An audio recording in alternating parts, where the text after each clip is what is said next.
Salam, hər vaxtınız xeyir olsun, hörmətli tamaşaçılar. Aktual ekranda xoş gördük. Tarix göstərir ki, müharibələr müvəqqətidir, insanlar qalıcıdır və uzunmüddətli sabitliyin, inkişafın isə təməli yalnız sülh şəraitində mümkündür. Sülhü prioritet edən dövlətlər elə bu kontekstdə yanaşır, stabillik yaradır və təhlükəsizliyə töhfə verir. Ölkəmiz müstəqil Azərbaycan Respublikası ilə hər zaman regionda sülhün təmin olunmasını əsas prioritet olaraq dəyərləndirir. Elə bugün, postmünaqişə dövründə də rəsmi Bakı bütün diplomatik fəaliyyətlərini stabilliyin bərqərar olunmasına yönəldir və bu təşəbbüslərlə çıxış edir. Bugünkü buraxılışda mövzumuz elə məhz budur. Azərbaycanın sülh təşəbbüsləri, prioritetlər, regional əməkdaşlıq və etimad quruculuğu. Mövzuya dair daha ətraflı təhlil üçün studiyamıza qonaqlar dəvət etmişik. Öncə qonaqlarımızı dəvət edək. Qonaqlarımız Naxçıvan Dövlət Universitetinin Beynəlxalq Əlaqələr üzrə prorektoru, siyasi şərhçi Ayda Cəlilzadə. Xoş gəlmisiniz Ayda xanım. Çox sağ olun Kifayət xanım. Və Naxçıvan Dövlət Universitetinin Beynəlxalq Münasibətlər Kafedrasının müəllimi, şərhçi Elgün Məmmədov. Xoş gördük Elgün müəllim. Xoş gördük. Bəli, vurğuladıq ki, mövzumuz sülh ilə bağlıdır, Azərbaycanın sülh təşəbbüsləri. Çox uzağa getməyə elə dünən Azərbaycan Respublikasının prezidenti cənab İlham Əliyev, Amerika Birləşmiş Ştatlarının prezidenti cənab Donald Trumpın məhz dəvəti ilə Vaşinqtonda Sülh Şurasının ilk iclasında Ayda xanım iştirak etdi.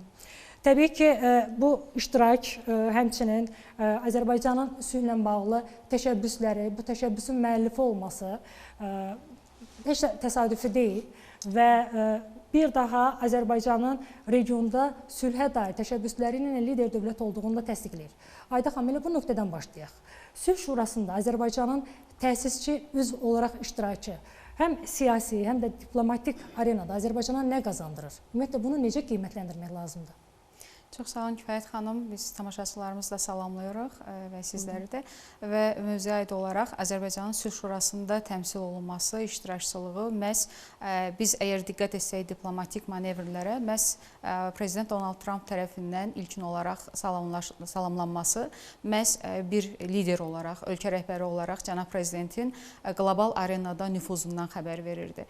Və həmçinin siyasi olaraq beynəlxalq tərəfdən yanaşsaq prosesə, siyasi olaraq Azərbaycanın Sülh Şurasında təmsil olunması ilkin olaraq Azərbaycanın beynəlxalq hüququn prinsip və normalarına, xüsusilə də xalqların suverenliyi, xalqların müstəqilliyi, ölkələrin ərazi bütövlüyünü tanınması və buna hörmət etməsi timsalında müsbət dəyərləndirilir və həmçinin istənilən qlobal təhlükəsizlik prosesində iştirak etmək istənilən ölkənin belə desək diplomatik çəkisini artırır.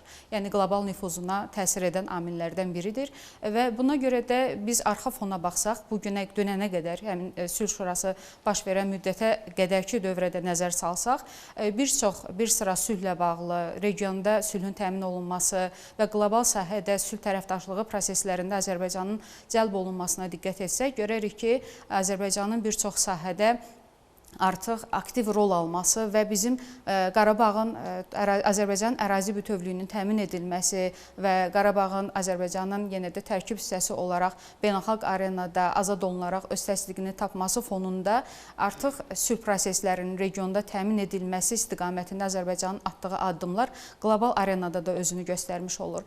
Belə ki, bu proseslərin davamı olaraq cənab prezidentin NATO-nun, ümumiyyətlə Azərbaycan hərbi qüvvələrinin NATO-nun tərkibində Kosovada, Əfqanistanda, sülh məramlı qismində prosesdə iştirak etməsi, həmçinin Türkiyə dəstək olaraq Suriyada bərpa prosesində iştirak etməsi, sabitliyin təmin olunması istiqamətində sülh məramlılarımızın aktiv rol alması məhz Azərbaycanın prosesə verdiyi dəstəyin göstəricisidir.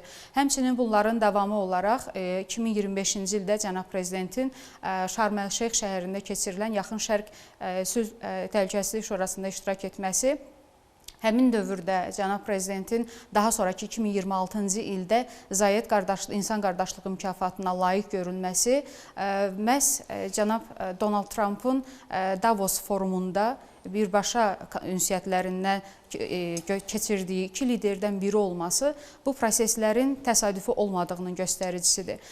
Digər tərəfdən, beynəlxalq nüfuz və legitimlik baxımından, ölkənin nüfuzunun təmin edilməsi baxımından məsələyə yanaşsaq isə, Azərbaycanın məhz regionda və sözü gedən Sülh Şurasının iştirakını labüdləşdirən əsas amillərdən olanlar isə Azərbaycanın İslam, yəni ərəb ölkələri ilə yaxın əlaqələridir, mənəvi əlaqələridir. Həmçinin Amerika Birləşmiş Ştatları və İsrail ilə olan yaxın, praqmatik, diplomatik əlaqələrinin olması məhz Azərbaycanın bu prosesdə iştirakını labüdləşdirən əsas şərtlərdən biri idi. Çünki sülh prosesinin təmin edilməsi yönündə Azərbaycan öz siyasətini davam etdirmiş və regionda sülhün təmin edilməsi məhz Azərbaycanın öz ərazi bütövlüyünü bərpa etməsi ilə əslində təmin edilmişdi və regiondan artıq sərhədlərdən kənara çıxaraq qlobal sahədə Azərbaycanın bu proseslərdə iştirakı, cənab prezidentin birbaşa şəxsi nüfuzu, onun şəxsinə göstərilən hörmət, etimad və artıq Azərbaycanın bir ölkə olaraq diplomatik arenada, xarici diplomatik əlaqələrdə əldə etdiyi uğurların ən bariz göstəriciləridir. Siz qeyd edirsiniz, elə Sülh Şurasında ilk olaraq cənab prezidentlə Donald Trumpın görüşü də məsələ təsadüfi xarakter daşımır. Bugün Azərbaycan beynəlxalq miqyasda qəbul olunur ki, beynəlxalq aktordur və həmçinin beynəlxalq sülh platformalarında rolu artır. Bunu da siz qeyd elədiniz. Təsadüfi deyil, arxasında bugünə qədər sülh təşəbbüsləri və həmçinin sülhə dair layihələrdə Azərbaycanın iştirakıdır. Elgün müəllim, Ayda xanım məhz beynəlxalq platformalarda Azərbaycanın rolunu qeyd elədi. Biz baxaq, həm də Azərbaycan hansı coğrafi regionda yerləşir? Cənubi Qafqaz, təbii ki, sadəcə bugünün deyil, tarixi dövrlərin hər zaman həssas, kritik, belə deyək, ortaq fikirlərin və tələblərin toqquşduğu bir regiondur. Və belə bir regionda balanslaşdırılmış siyasət yeritmək də elə bir dövlətin böyük bir uğurudur. Biz qeyd elədik, Sülh Şurası ilə bağlı Ayda xanım vurğuladı ki, məhz Azərbaycanın sülh təşəbbüslərini, ancaq həm də balanslaşdırılmış siyasət fonunda bunu dəyərləndirək. Bugün Azərbaycan Respublikasının balanslaşdırılmış xarici siyasəti, regionda stabilliyin bərqərar olunmasına, təhlükəsizlik arxitekturasının formalaşmasına necə təsir göstərir? Elə Sülh Şurasından başlayaq, bundan əvvəlki digər beynəlxalq platformalarda əldə etdiyimiz uğurlarla davam etdirək. Təbii ki, öncə mən də ekran başındakı tamaşaçılarınızı və sizi salamlayıram. Sualınıza gəldikdə isə çox aktual bir sual verdiniz. Bugün elə sizin də girişgah elədiyiniz kimi Cənubi Qafqaz regionu tarixən bu günə qədər də böyük dövlətlərin maraqlarının toqquşduğu bir region olubdur. Eyni zamanda geosiyasi cəhətdən də çox həssas bir mövqedə yerləşməlidir. Belə bir mühitdə Azərbaycan üçün balanslaşdırılmış xarici siyasət yürütmək sadəcə diplomatik bir seçim deyil, beynəlxalq ümumiyyətlə təhlükəsizlik strategiyasının əsas ünsürlərindən biri olaraq qarşımıza çıxmaqdadır. Azərbaycan uzun illərdir ki, bildiyimiz kimi əməkdaşlığa dayanan və çox faktorlu, çox vektorlu siyasət yürütməkdədir. Azərbaycanın irəli sürdüyü beynəlxalq təşəbbüslər də, regional təşəbbüslər nəzdində, beynəlxalq təşəbbüslər də bu məntiqə söykənməkdədir. Azərbaycan bu prinsipi müdafiə edir ki, regionun problemini region dövlətlərinin özü həll etməlidir. Bu nöqteyi nəzərdən Azərbaycanın önə sürdüyü bir format var ki, 3+3 formatı deyirik biz buna. 2018-ci ildə ilk dəfə ortaya atılmışdır. Ancaq Azərbaycan ərazi bütövlüyünü təmin etdikdən sonra, özəlliklə 2021-ci ildən sonra daha sıx gündəmə gəlməyə başlamışdır. Nədir bu 3+3 formatı? Bir tərəfdə Cənubi Qafqaz dövlətləri, yəni Azərbaycan, Gürcüstan, Ermənistan, digər tərəfdə isə regionun aparıcı qonşu dövlətləri, yəni İran, Türkiyə və Rusiya yer almaqdadır. Bu platformun məntiqinə görə Azərbaycan belə bir təşəbbüs irəli sürür ki, elə bir təhlükəsizlik sistemi qurulsun ki, burada regionun problemini regionun öz dövlətləri, yəni bu altılı dövlət təmin etsin regionun təhlükəsizliyi və nəticədə böyük dövlətlər, region, yəni içində olduğumuz region, böyük dövlətlərin meydanına çevrilməsin. Azərbaycan hazırda bu təşəbbüs üzərində çalışılır. Lakin burada qeyd edilməsi gərəkən bir sıra məqamlar var ki, hazırki vəziyyətdə Xarici İşlər Nazirləri səviyyəsində bu məsələ ilə bağlı addımlar atılır. Ancaq nəzərə alanda ki, Gürcüstanla Rusiyanın vəziyyəti, bilirsiniz, Rusiya ilə Gürcüstanın arası indiki vəziyyətdə yaxşı deyil. Ancaq biz istənilən müstəvidə ölkəmiz bütün region dövlətləri ilə qardaşlıq, dostluq siyasəti yürüdür. Siz formatda qeyd elədiniz, bəli, bugün beynəlxalq platformalarda Azərbaycanın sülh təşəbbüsləri dəstəklənir. Ancaq artıq yeni reallıqlar var, yeni güclər bəli, ortaya artıq belə də yeni mexanizmlər daxil olubdur və bu platformalarda biz artıq Azərbaycanın sülh təşəbbüslərinin belə də dəstəkləməsindən artıq təsdiqini görürük. Bəli. Biz məsələn çox uzağa getməyək, elə Vaşinqtondakı görüş sülh sammitində məsələ cənab Donald Trump və həmçinin departamentin bəyanatında qeyd olundu ki, regiondakı sabitlik rəsmi Bakı ilə tərəfdaşlıqdan keçir. Tərəfdaşlıq faktoru burada xüsusilə vurğulandı. Ayda xanım qeyd elədi, məhz Zayed İnsan Qardaşlıq mükafatının cənab prezidentə verilməsi bu da işte təsadüfi deyildi. Həm şəxsi keyfiyyətləri fonunda, həm də Azərbaycanın sülh təşəbbüslərinin qlobal miqyasda təsdiqlənməsindən irəli gələn bir bu mükafat idi ki, məsələ bununla da Azərbaycan beynəlxalq platformalarda öz təşəbbüslərini qəbul elətdirdi. Və biz o nöqtəni vururuq. İstərdim elə bu istiqamətdən də sizin şərhinizi eşidək. Təbii ki, bu gün Azərbaycan istər Qərb institutlarında, istərsə də Azərbaycanın təşəbbüsləri, daha doğrusu, istər Qərb institutlarında, istərsə də Asiya platformlarında sıx-sıx adından söz etdirir. Çünki istər Azərbaycanın nəqliyyat təhlükəsizliyi olsun, istər enerji təhlükəsizliyi olsun, istər nəqliyyat dəhlizləri olsun, hətta xüsusən orta dəhliz təşəbbüsü çərçivəsində Azərbaycanın apardığı rol bölgənin və ümumiyyətlə böyük aparıcı dövlətlərin regional təhlükəsizliyə, regional sabitliyə verdiyi bir töhfə olaraq dəyərləndirilir.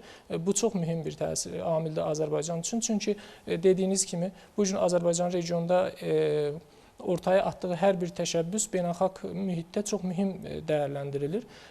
Dolayısıyla, yəni onlar nəzdində belə dəyərləndirilir ki, nə qədər böyük belə deyim, investisiya olsa ya təşəbbüs olsa, siyasi sabitlik o qədər çox sağlanacaqdır, o qədər çox həyata keçiriləcəkdir. Dolayısıyla Azərbaycan bu mənada önəmli addımlar atır.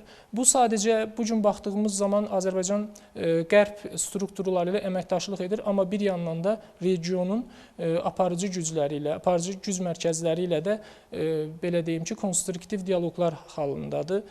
Burada nəzərdə tutulan, yəni bu gün Azərbaycan apardığı balanslı siyasət həqiqətən təqdirə layiqdir. Bir tərəfdən Amerika kimi bir dövlətlə siyasət yürüdüb, eyni zamanda Rusiya ilə balanslı siyasət aparmaq, yəni Azərbaycan böyüklükdə bir dövlət üçün həqiqətən çox böyük bir uğurdur.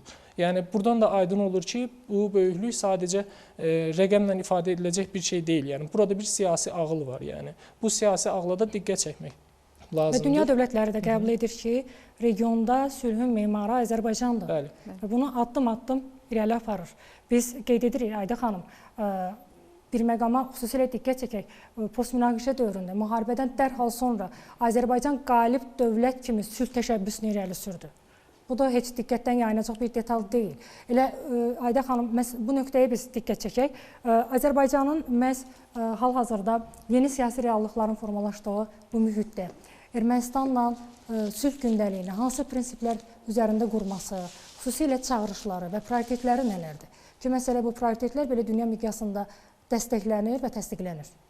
Bəli, çox düzgün vurğulandı. Qeyd olunduğu kimi Azərbaycan birbaşa olaraq sülh prosesinə və bərpa prosesinə, münasibətlərin bərpası prosesinə, normallaşma prosesi adlandırdığımız proses keçidə təşəbbüsü əslində Azərbaycanın təbii olaraq öz ərazi bütövlüyünü, suverenliyini bərpa edərək bunu daimi bir platformaya daşımaq təşəbbüsünün ən bariz göstəricisidir. Çünki Azərbaycan öz ərazilərinin bütövlüyünü, ərazi suverenliyini, dövlət suverenliyini, ərazi bütövlüyünü təmin edib. Yəni bizim apardığımız müharibə işğal müharibəsi deyildi. Bizim apardığımız müharibə öz torpaqlarımızda, öz şəhidlərimizi rəhmətlə anaraq və qazilərimizə can sağlığı diləyərək bunu qeyd etməliyik ki, məhz məqsədə yönəlmiş bir proses idi və biz bu prosesə nail olduq və buna görə də əvvəl də qeyd etdiyim kimi təsadüfi deyil ki, Azərbaycan artıq regional prosesdən başlayaraq qlobal proseslərə, sülh proseslərində iştirakda məhz Azərbaycanla Amerika Birləşmiş Ştatları arasında Vaşinqtonda imzalanmış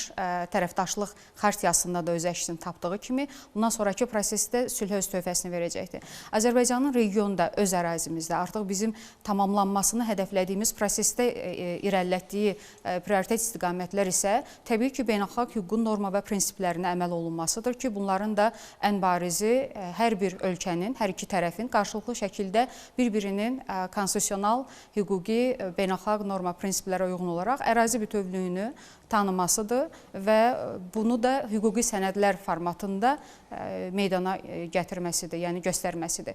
Biz bunu niyə qeyd edirik? Çünki Ermənistan konstitusiyasında bildiyimiz kimi düzəlişə ehtiyacı olan maddələr var ki, Azərbaycanın əsas, belə desək, tələbi, ilkin tələbi həmin beynəlxalq hüququn norma prinsiplərinə uyğun olaraq bu maddəyə konstitusiyaya düzəliş edilməsi və daha sonra prosesin normallaşma prosesindən başlayaraq sülhlə yekunlaşmasıdır. Təbii ki, bu prosesin fonunda delimitasiya və demarkasiya prosesləri durur.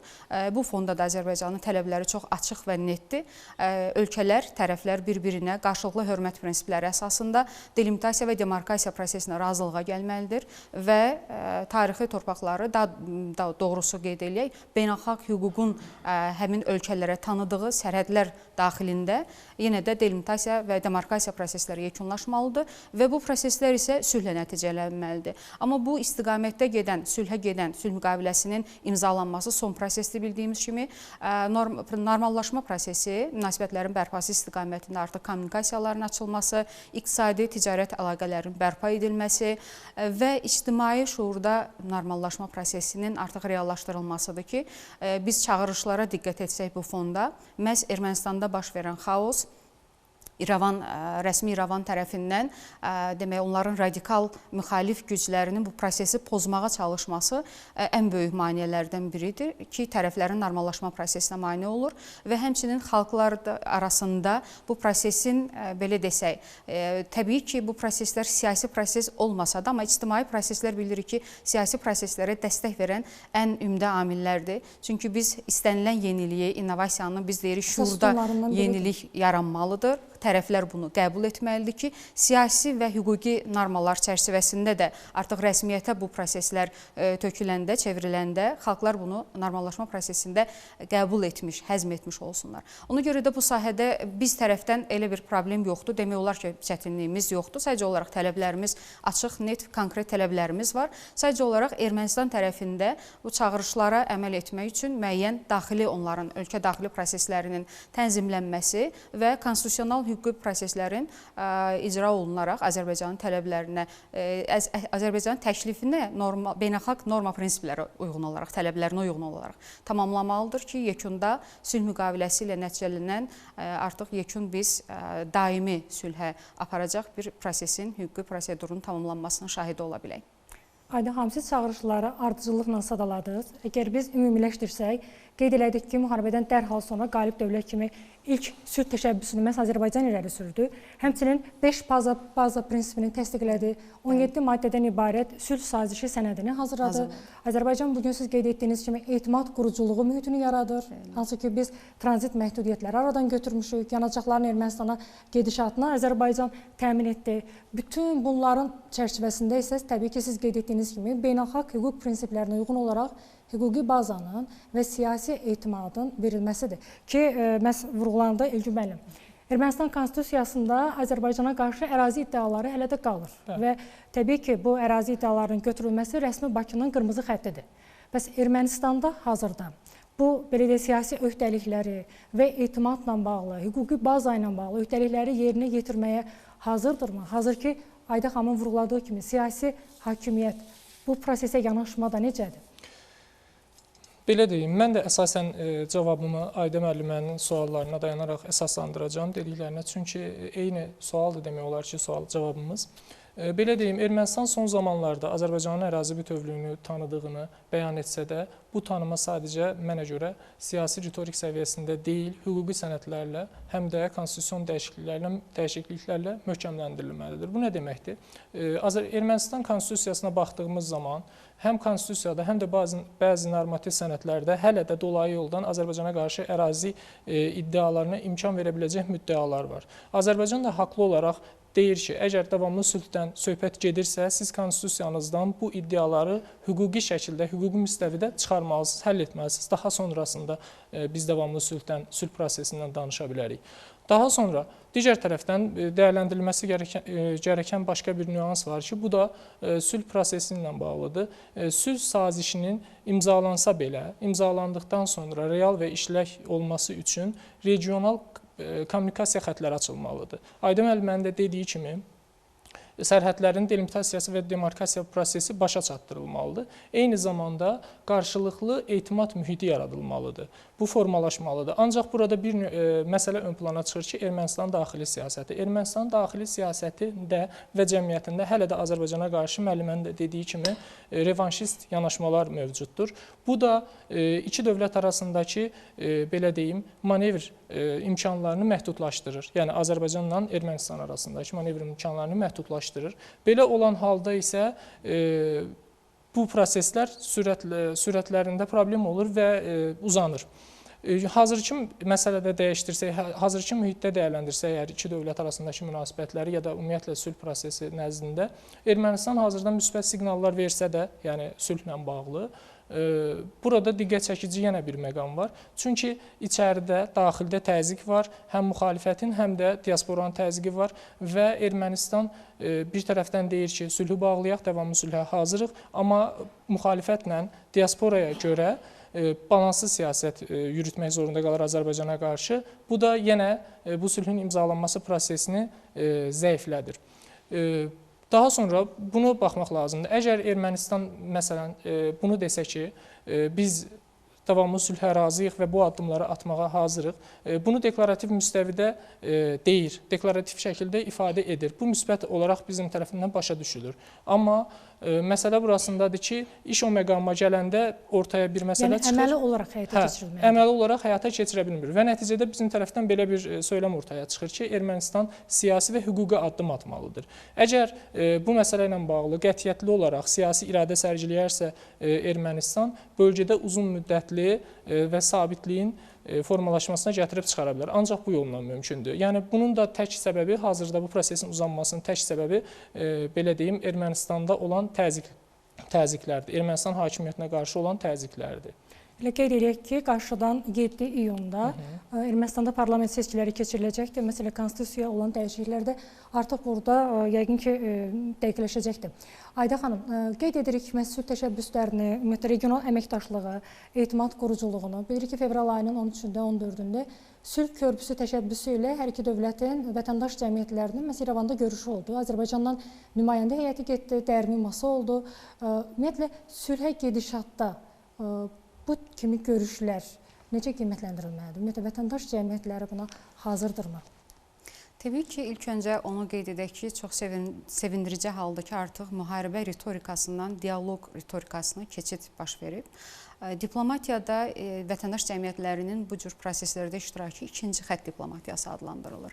Yəni, birinci xətt diplomatiyası biz siyasi manevrlər, gedişatlar, təmaslar hesab olunursa, ikinci xətt diplomatiyası isə vətəndaş cəmiyyətləri və digər QHT-lər və digər cəmiyyətlərin iştirakı ilə vətəndaş təşəbbüsləri ilə irəli sürülən təmaslardır. Və biz sülh körpüsündə də biz bunu əyani şəkildə gördük. Düzdür, deməli, ictimai təşəbbüslər bir növ sülh siyasi proses olmasa da, amma siyasi proseslərə dəstək verən ən böyük, belə desək, qüvvədir. Çünki biz az öncə normallaşma prosesindən, tərəflərin prosesə, belə desək, etimadın bərpası məsələsində bir qarşılıqlı olaraq məsələlərdən danışdıq. Məhz sülh körpüsünün icra olunması və təmas xəttindən Azərbaycan nümayəndə heyətinin delimitasiya, demarkasiya təmas xəttindən keçərək, həmin sərhədlər daxilindən keçərək Ermənistan ərazisində görüşlərdə iştirak etməsi, müzakirələr aparılması normallaşma prosesinə daxildən verilən ən böyük dəstək kimi qiymətləndiririk. Çünki bu proseslərdə siyasi etimadla yanaşı, ictimai etimadın da rolunu biz hər zaman vurğuluyuruq ki, siyasi baxımdan biz müqavilə imzalansa da, daha sonra tərəflərdən ictimai səviyyədə buna etiraz gələrsə, biz bugün müxalif qüvvələri vurğuluyuruq.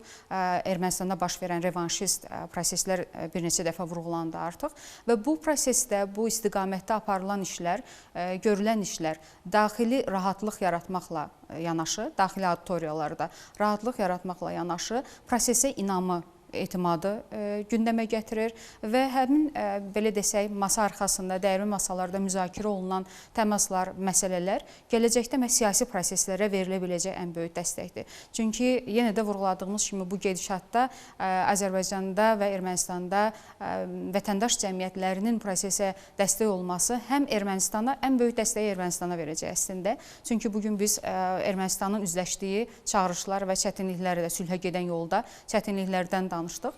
Məhz orada bu prosesin biz tez-tezdə rəhbər şəxslər səviyyəsində Ermənistan rəsmi İrəvandan, rəhbər rəsmilər tərəfindən səsləndirilən biz məsələləri görürük baş nazir tərəfindən, xarici işlər nazirləri tərəfindən ki, onlar xalqa ünvanlanmış Azərbaycanın məhz onlara göstərdiyi istər iqtisadi dəstəklərin, artıq kommunikasiyaların bərpası istiqamətində görülən işləri vurğulayaraq daxili auditoriyada sülhə inam və bunun davamlı olacağına inam yaratmağa çalışırlar. Yəni vətəndaş cəmiyyətlərinin görəcəyi iş bu prosesin, yəni biz artıq adı ilə desək, Azərbaycan və Ermənistan arasındakı sülhün daimi olacağına və möhkəm olacağına, hər iki tərəfin əldə edəcəyi mənfəətlərə, üstünlüklərə işıq tutmaqla bu prosesin izləyəcəyi yolu onların diqqətinə çatdırmaqdır ki, daxili auditoriyadan alınan dəstək gələcəkdə qeyd etdiyim kimi siyasi platformalarda da öz nəticəsini göstərmiş olacaq.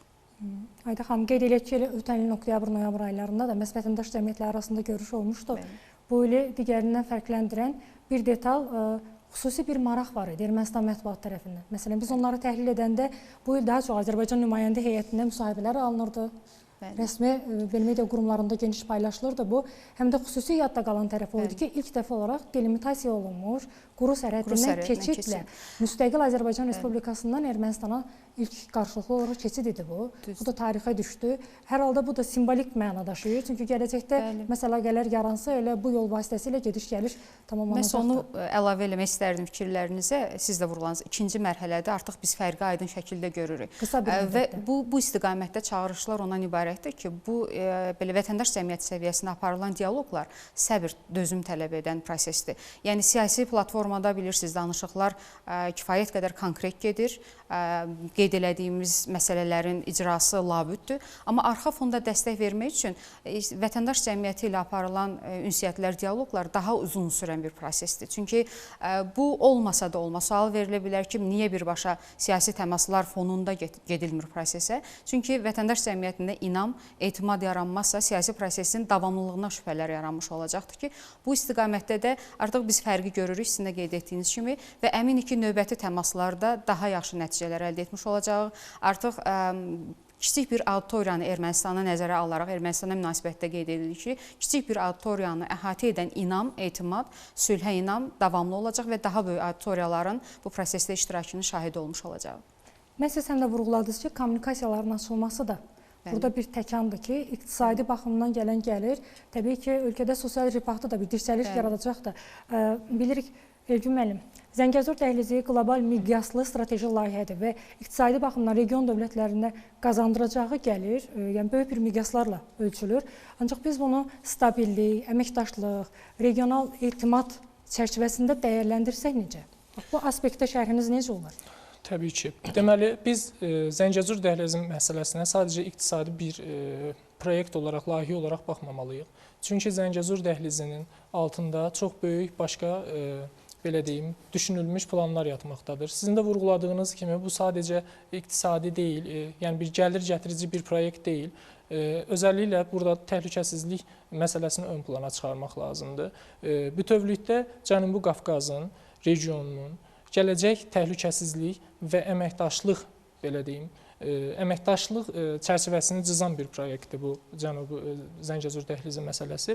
Zəngəzur dəhlizi ilə birlikdə bildiyiniz kimi dedim, Zəngəzur dəhlizi zaten bu konseptə daxildir. Yeni kommunikasiya xətləri açılır. Yeni kommunikasiya xətlərinin açılması ilə birlikdə dövlətlərin qarşılıqlı bir-birinə asılılıqları yaranmağa başlayır. Bu asıllıq sayəsində bir dövlət digər dövlətin, əgər söhbət Azərbaycan və Ermənistandan gedirsə, bir dövlət digər dövlətin iqtisadi sisteminə inteqrasiya olur və nəticədə qarşı durma riski azalır.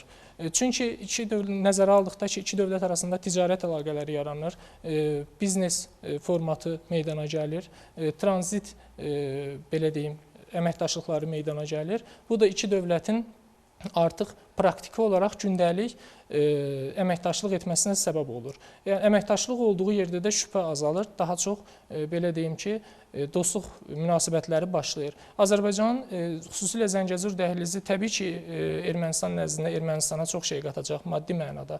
Amma eyni zamanda Azərbaycanla əlaqələri yumşaltmaq üçün də çox önəmli bir vasitə olacağını düşünürəm. Etimad məsələsinə gəldikdə isə bu dediyimiz kimi kommunikasiya xətləri açılacaq. Xətlər açıldıqdan sonra sərhəd keçid məntəqələri olacaq, gömrük postları olacaq, bircə regional layihələr olacaq. Bu regional layihələrin hamısı iki dövlət arasında münasibətlərin formalaşması üçün real bir platform olacaqdır və nəticədə iki dövlətin əlaqələri müəyyən mənada düzələcəkdir deyə bilərik. Bu gün Zəngəzur dəhlizi sadəcə Azərbaycanla Naxçıvanı birləşdirən bir dəhliz deyil. Eyni zamanda şərqlə qərbi, cənubla şimalı birləşdirən bir kəsişmə nöqtəsidir. Zəngəzur dəhlizi ilə birlikdə Azərbaycan dediyiniz kimi daha böyük Avrasiya marşrutuna birləşmə imkanı qazanacaq və nəticədə qlobal iqtisadi sistemə inteqrasiya olmuş olacaq. Bu da bölgə ölkələrinin, region ölkələrinin daha da inkişaf etməsinə gətirib çıxaracaqdır. Zəngəzur dəhlizi dediyim kimi sadəcə iqtisadi olaraq dəyərləndirilmədiyi zaman nə gətirir deyə baxmaq lazımdır. Bölgədə uzun müddətli sabitlik yaradır. Bölgə ölkələrinin bir-birinə bağlılığını təsis edir. Eyni zamanda regionda uzun müddətli sabitlik yaradır. Əgər bu Zəngəzur dəhlizi ilə bağlı verilən sözlər həyata keçiriləcək olsa, Cənubi Qafqaz regionunda uzun müddətli sabitlik və əməkdaşlıq yeni bir mərhələ qazanmış olacaqdır.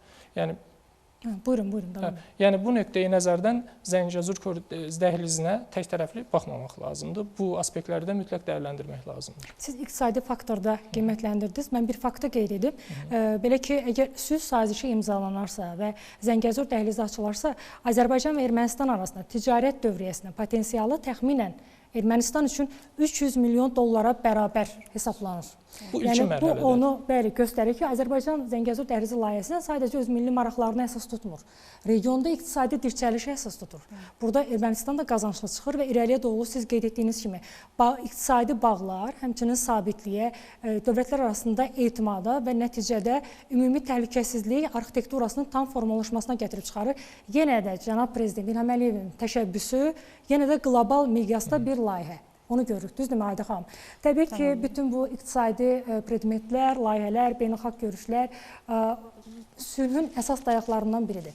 Ancaq sülh təşəbbüsündə siz, daha doğrusu sülh körpüsü təşəbbüsündə siz qeyd elədiniz ki, humanitar diplomatiya, multikultural dəyərlər də önəmlidir. Bu da sülhün əsas sütunlarından biridir. Azərbaycan tək bunu Ermənistana qarşı deyil, hər zaman öz xarici siyasətində əsas tutdu. İstərdim məsələ bu faktordan da qiymətləndirək. Ümumiyyətlə, humanitar diplomatiyaya xüsusi önəm verən Azərbaycan regionda əməkdaşlıq baxımından bu model vasitəsilə tam olaraq nələr qazanır və hansı işləri görüb? Bəli, humanitar diplomatiya bir növ Azərbaycanın daxili modelinin xarici siyasətə transferidir deyə bilərik. Çünki bilirik ki, Azərbaycan multikultural dəyərlər və artıq çoxsaylı xalqların yaşadığı ölkələrdən biridir və uzun illər boyunca Azərbaycanın davam etdirdiyi bu daxili sabitlik fonunda biz artıq deyə bilərik ki, Azərbaycan daxili təcrübəsini beynəlxalq arenaya inteqrasiya edir. Çünki və siz az öncə Zəngəzur dəhlizindən bəhs etdiniz ki, Azərbaycan nəinki Zəngəzur dəhlizini biz sadəcə olaraq regional bir layihə kimi deyil, qlobal layihə kimi baxırıq. Çünki beynəlxalq kommunikasiyalarda Zəngəzur dəhlizinin önəmi nəinki Ermənistanın regional iqtisadi dirçəlişə töhfə verəcək, həmçinin beynəlxalq sahədə kommunikasiyaların davamlı olmasına və belə desək, əvvəlki kommunikasiyaların İpək yolu fonunda, digər yollarda sadalanda artıq müxtəlif layihələr o fonda beynəlxalq aləmə də öz böyük töhfəsini verəcək. Həmçinin Azərbaycan humanitar diplomatiya ilə də bu sahələrdə öz töhfəsini verməyə çalışır. Çünki istənilən ölkənin humanitar diplomatiyası ümumi siyasi proseslərin, belə desək, qarşıdurmaların yumşaldılmasına və siyasi etimada yönələn prosesdir. Bəli, biz onu ingiliscə onun da bir termin olaraq səsləndirmək istəmirəm. Azərbaycan dilində yumşaq güc deyə bunu qiymətləndirilir diplomatiya dilində, beynəlxalq münasibətlərdə. Bəli, bir yumşaq güc olaraq Azərbaycan mədəniyyətlər arası ünsiyyətdən istifadə etməklə, töhfə verməklə mədəniyyətlər arası dialoqa və həmçinin belə desək, təhsil sahəsində, elm sahəsində kommunikasiyalarla biz buna çoxsaylı layihələrin nümunə göstərə bilərik. Məsələn, Bunlara misal olaraq, mədəniyyətlər arası ünsiyyətə misal olaraq Azərbaycan nəinki regional səviyyədə, həmçinin Avropada, artıq dünya səviyyəsində töhfə vermişdi bir çox. Məsələn, Avropada yanmış, sıradan çıxmış bir çox tarixi abidələrin bərpasına məhz Heydər Əliyev Fondu tərəfindən maddi olaraq dəstək göstərilmişdi. Bir çox yerlərdə yenidən qurma işlərinə, ümumiyyətlə təbii fəlakətlər fonunda Azərbaycanın göstərdiyi qardaş Türkiyənin fonunda, Ukraynaya göstərdiyi maddi dəstək, yardım fonunda biz artıq deyə bilərik ki, bu prosesdə Azərbaycan çox sürətlə öz funksiyasını icra edir. Həmçinin qoşulmama hərəkatına rəhbərlik etdiyi dövrdə Azərbaycan ölkə hüdudlarından kənarda xarici ölkələrə göstərdiyi ehtiyac fonunda göstərdiyi maddi yardımları da misal göstərə bilərik, humanitar yardımlara misal olaraq. Həmçinin İslam Əməkdaşlıq Təşkilatına üzv olan ölkələrə biz elm təhsil sahəsində olan layihələrə misal olaraq göstərə bilərik ki, Heydər Əliyev adına beynəlxalq təhsil qrantı proqramı icra olunur artıq 2 ildir ki, məhz bu qrant proqramı nəticəsində maddi gücü az olan ölkələrə, ADO ölkələrinə və İslam Əməkdaşlıq Təşkilatına üzv olan ölkələrdən olan əcnəbi vətəndaşlara Azərbaycanda təqaüdlə və kifayət qədər də qeyd edim ki, bütün xərcləri qarşılayır, əlavə olaraq da aylıq təqaüd də təmin etməklə Azərbaycanda onların təhsili mümkünləşdirilir və qeyd edim ki, Naxçıvan Dövlət Universitetinə də məhz 12 Heydər Əliyev adına beynəlxalq təhsil qrantı proqramı ilə təhsil alan tələbəmiz vardır və bu sahədə onlar, bu həm də mədəniyyətlər arası dialoqa verilən töhfədir. Çünki həmin ölkələrdən olan vətəndaşların gələrək Azərbaycan mədəniyyətini, Azərbaycan reallıqlarını və tələbələrlə birbaşa kommunikasiyalarından qeyd edə bilərəm ki, onların çoxunda ümumilikdə adını daşıdığı, ümumi liderimizin adını daşıdığı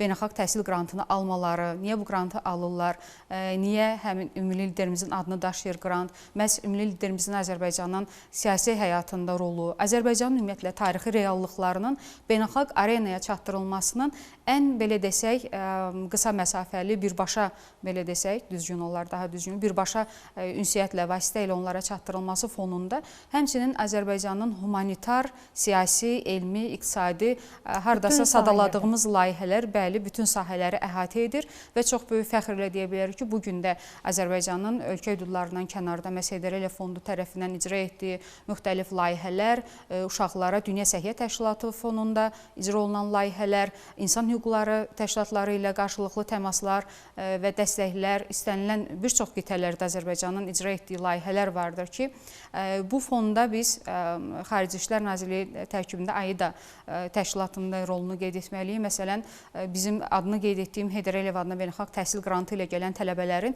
məhz Fələstinli tələbələrin evakuasiya olunaraq Azərbaycana gətirilməsi bilirsiniz, çox çətin prosesidir.